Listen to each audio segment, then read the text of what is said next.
Сегодня говорим о том, что такое тейп. Тейпы у нас существуют в Ингушетии. Об этом нам расскажет представитель тейпа Евлоевых Саговых. Это Сагов Магомед Юнусович, который нам и поведает о том, что же такое тейп, как эта общность, да, если я правильно выражусь, развивается, как она действует, какую пользу она несет вашему ингушскому народу и как она вообще существует. Итак, Магомед Юнусович, расскажите нам, что такое тейп, да, и какое значение в жизнедеятельности ингушского народа оно в себе несет вообще? Что это? Как это функционирует? Здравствуйте, Мина. Ассаламу алейкум всем слушателям. Рад нашей встрече. Тейп, как вы сказали, ранее сказали, что тейпы существуют в Ингушетии, они также существуют и в Чеченской республике, но называются по-разному. Там просто названия меняются, а смысл тот же самый. Там, допустим, есть места, где тейпов называют тукумами, да? Это и в Дагестане, в частности, тоже имеется, но более слабым, скажем так, контексте.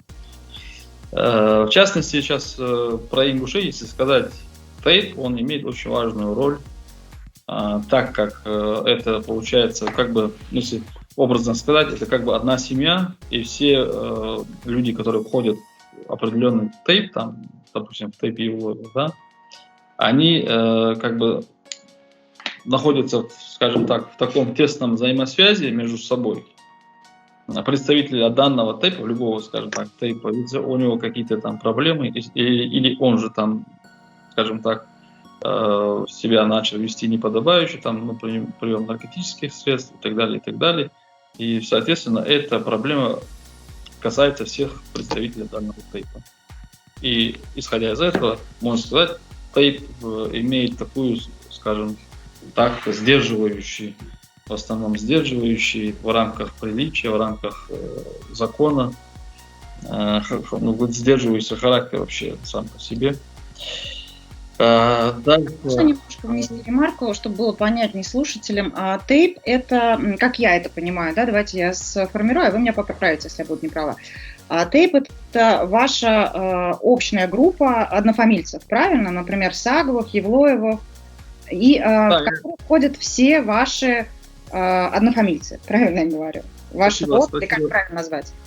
Спасибо, именно что поправили. Да, как раз таки я чуть-чуть опередил себя сам, и надо было изначально с этого и начинать. Тейп, да, в основном тейпы, они вообще идут из древности, к нам они пришли из древности, еще с незапамятных времен, вот тейповое общество. Они в основном шли, допустим, имеется фамилия там определенного тейпа, имеется название тейпа, они шли в основном от одного знатного человека, который там был представителем данной семьи или данного общества, или же от определенной местности, допустим, тейп Евлоевых, это местность Яули, откуда вот вышел тейп Евлоевых.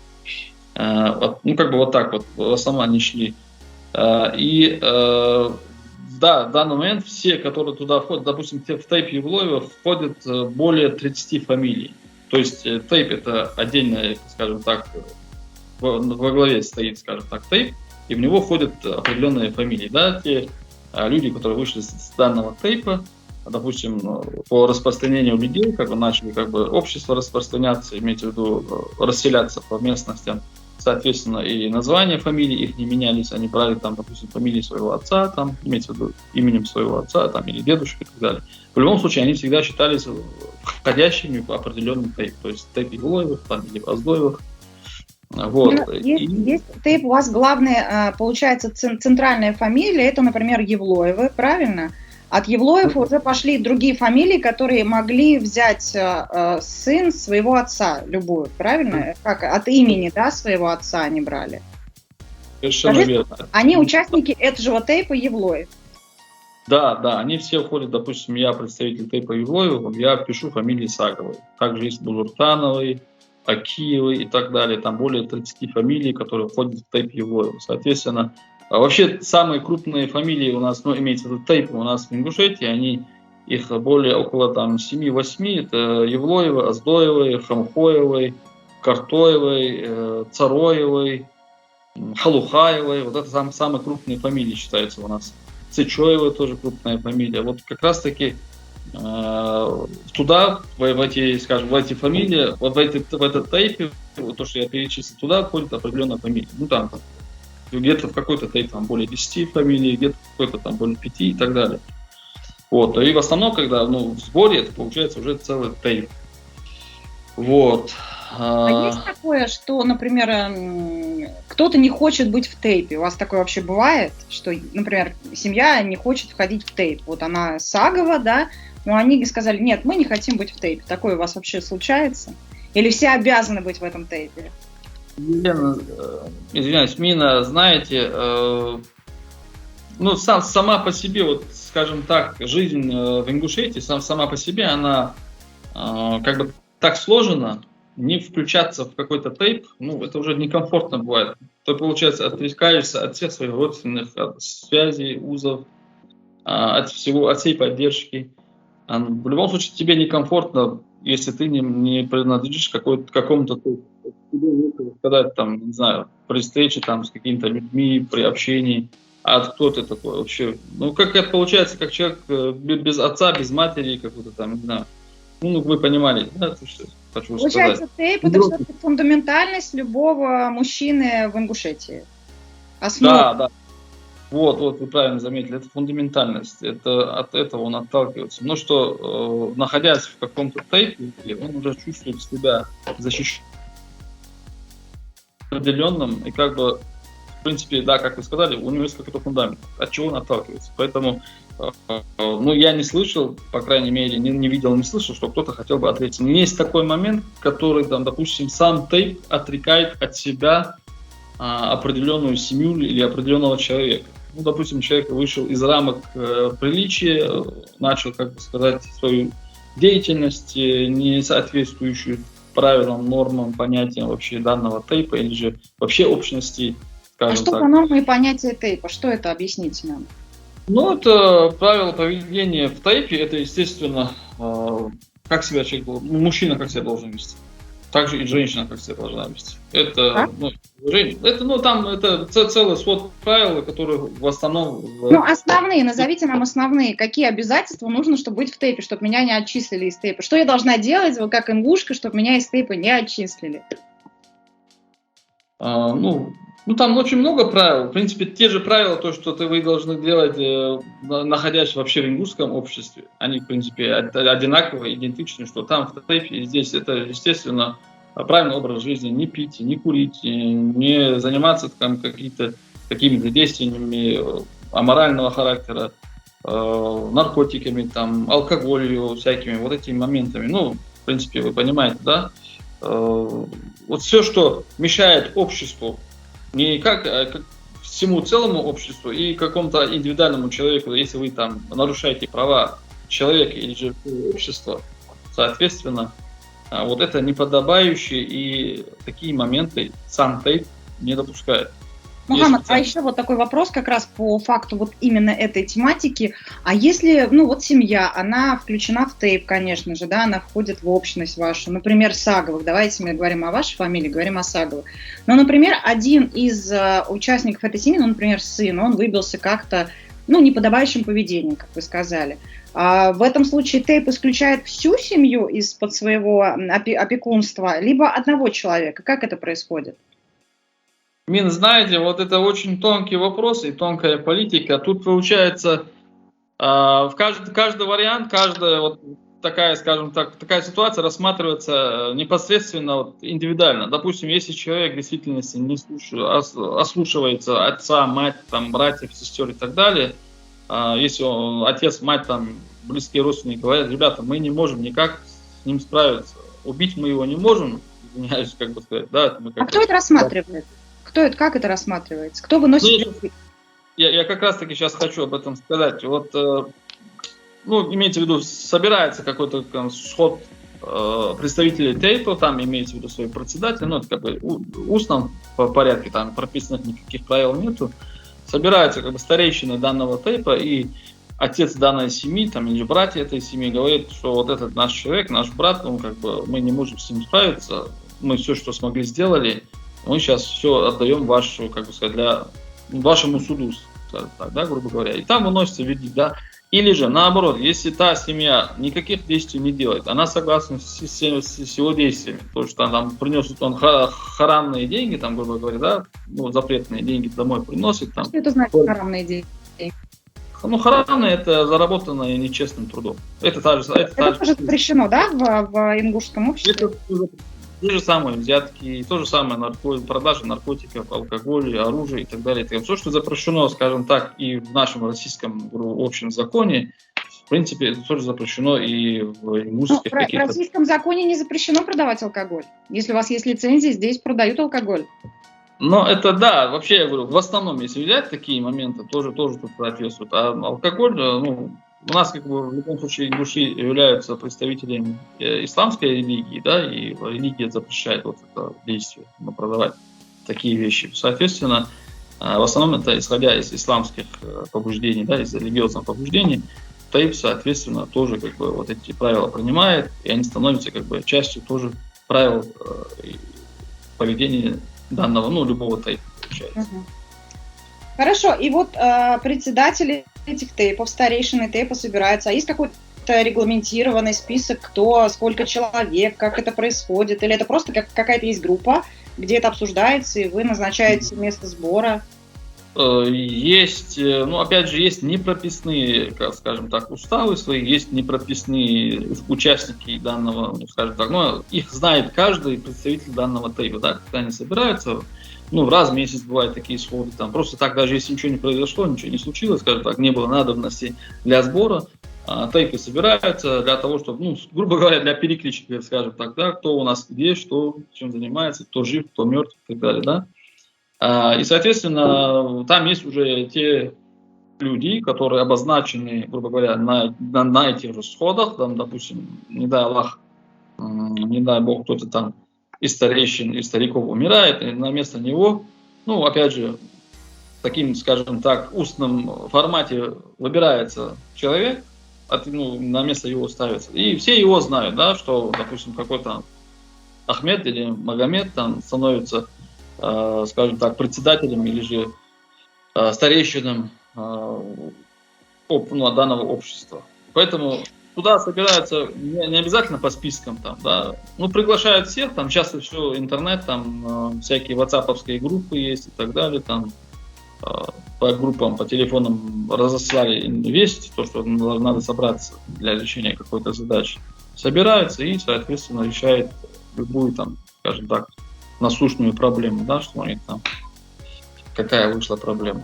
Мухаммад, я, наверное, сейчас задам самый такой главный вопрос этой тематики тейпов. Какую же пользу для общества несет каждый из тейпов? Неважно, какой Сагов, Церой, там, я знаю, у вас много вот этих тейпов, как вы перечислили.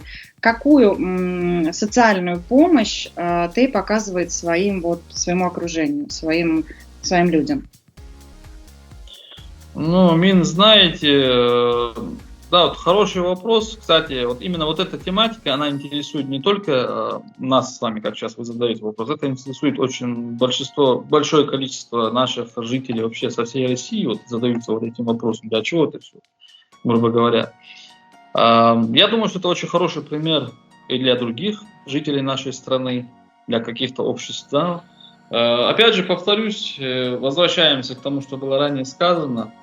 В первую очередь, это сдерживающий характер до людей. Вот люди, которые входят в определенный тейп, в определенное общество, ну, скажем так, тейп, да, вот из-за того, что он входит в данный тейп, из-за того, что есть какие-то правила, которых он должен придерживаться, соответственно, человек, входя в это общество, в этот тейп, он знает, понимает, если он неправильно шагнет, если он налево-направо посмотрит, ну, туда, куда нельзя, что это в первую очередь пойдет презрение от его тейпа. В первую очередь его откажутся от него его тейп. Если они там не смогут его, скажем так, на правильный путь поставить, да. Очень много было таких моментов, я сам участвовал в таких моментах, когда, скажем так, правонарушитель или преступник, который совершил там, ну, всякого рода преступлений, когда представители тейпа брали его, когда органы власти не могут найти этого преступника, да, он действительно совершил очень такие, скажем так, плохие деяния. совершил большие преступления. Да? Вот именно представители тейпа брали, сами его хватали, привозили в участок полицейский и сдавали его. Вот, ребята, ну, в действительности человека надо проучить там. Он, грубо говоря, он продает наркотики, да, из него страдает огромное количество людей. Его никак не могут усмирить, да. Его, вот как раз, да, скажем так, представитель его тейпа брали его, ну, так как они знают, куда он ходит, с кем он ходит, какие у него там передвижения или же места локации. Они его брали, отводили и сдавали в полицию. Ну, для того, чтобы его потом сделали нормального гражданина. Соответственно, это не значит, что... Ну, соответственно, к таким людям уже и отношение от правоохранителей, скажем так, от сотрудников полиции тоже бывает отношение, ну, как сказать, другого характера. Задам очень каверзный вопрос, очень опасный вопрос, а самосуд?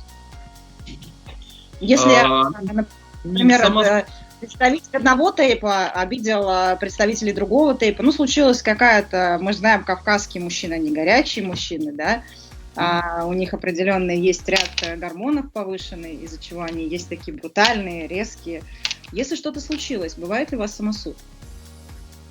Имеется в виду самосуд, имеется в виду то, что тейп его судят, или же там... Ну, представители тейпа, вы же, получается, принимаете решение как старейшины, и уже от этого решения многое зависит. Так, смотрите, опять же, вот тени вопроса возвращается к тому, что было ранее сказано. Если, опять же, человек совершил какое-то деяние, повлекшее за собой там тяжкие последствия, грубо говоря, ну, убил человека, да, не дай бог, дай Аллах, или и так далее. Ранил ножом, давайте не будем прям критерии глубокие. Ранил ножом, все. Да, скажем так, если как бы с правильной стороны смотреть, как это должно быть, как, ну, скажем так, опять же, по непрописанным правилам, представители его же тейпа, его должны, ну, сначала поймать его, ну, грубо говоря, взять и поговорить, да, его, позвать его к себе, там, поймать его, ну, одним словом, достать его, где он есть, и поговорить с ним, и сделать оценку. Действительно, его действия были, скажем так, необходимыми действиями, он самооборонялся или еще там, или же просто он взял и в действительности нарушил правила поведения вообще, нарушил закон, да. Соответственно, если он самооборонялся, если в его действиях была самооборона, у него других вариантов не было, тейп подключается по максимуму решения этой задачи, ну, чтобы смягчение было наказание и от органов власти, и от представителей его тейпа. Идут парламенторы, переговоры. Участок передает все-таки в руки полиции, или все-таки он занимается первостепенным собственным расследованием? Изначально тейп старается по максимуму провести собственное расследование. Если в действительности, опять же повторюсь, его действия были грубые нарушения, его передают властям. Ну, в любом случае он попадает в руки правоохранительных органов. Это так или иначе. Но сначала, уже оценив ситуацию, обстановку, ну, опять же, в каждом тейпе есть те же представители органов власти, которые работают там, да, в полиции, в каждом тейпе. Они, соответственно, по максимуму, если человек не виноват, если действительно с его действия было, скажем так, необходимое действие, то, что он сделал, ну, по максимуму стараются там бумагу правильно написать, не как штуку, да, это самое.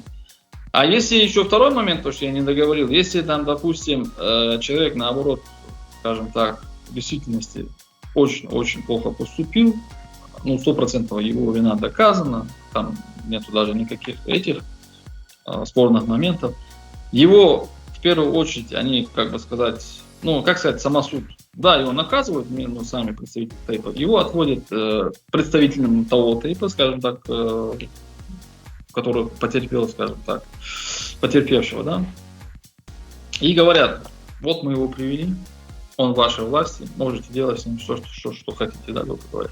Ну, сейчас, в данный момент, 21 век, сейчас люди не такие дикие, злые, чтобы накидываться там ножами, вилками, не знаю, граблями, чтобы убивать. Мухаммад, давайте все-таки резюмируем, подведем итоги, потому что очень много информации, у нас уже время подходит, завершается. Давайте так, прям резюмируем. Плюсы тейпа, давайте, что я поняла. Плюсы тейпа – это все-таки морально-этическая выдержанность любого из общности ингушского народа, да, любого, скажем так, ну, вот это социума общего, да. Второе, это то, что не только в конфликтных ситуациях, я знаю, подключаются тейпы, а тейпы подключаются еще в каких-то сложных моментах, когда случилось какое-то горе в семье.